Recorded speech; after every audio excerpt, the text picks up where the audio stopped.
ఇవాళ ఉస్మానియా యూనివర్సిటీకి పోయిండు. ఈయన ఉస్మానియా యూనివర్సిటీకి పోతే పరిస్థితి ఏంటంటే 3 రోజుల నుంచి పోరాగాన్ని అరెస్ట్ చేశారు. రేవంత్ రెడ్డి వస్తాడని 3 రోజుల నుంచి ఉస్మానియా యూనివర్సిటీలో పిల్లలందరినీ అరెస్ట్ చేసి పోలీస్ స్టేషన్లో పెడతా ఉన్నారు. మొత్తం ఇనుప కంచెలు పెట్టిండ్రు, గజంకొక్క పోలీసుని పెట్టిండ్రు. ఇక దానికి ఈయన పోతాడట. నీ గొప్పతనం ఏంది నాయన?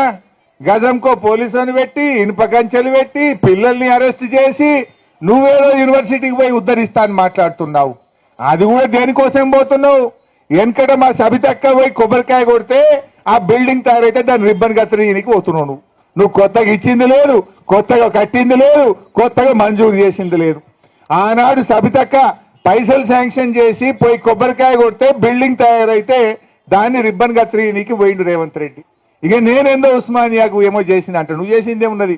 బీఆర్ఎస్ కట్టిన దానికి రిబ్బన్ కత్తిరించుడు కట్టెల జేబులో పెట్టుకొని తిరుగుతున్నావు. నువ్వు అంతకు మించి ఏమన్నా ఉన్నది? ఆడపిల్లలకు స్కూటీలు ఇస్తాను మోసం చేస్తేవి, నిరుద్యోగ భృతిని మోసం చేస్తేవి, తులం బంగారం అని మోసం చేస్తేవి, 2 లక్షల ఉద్యోగాలని మోసం చేస్తేవి.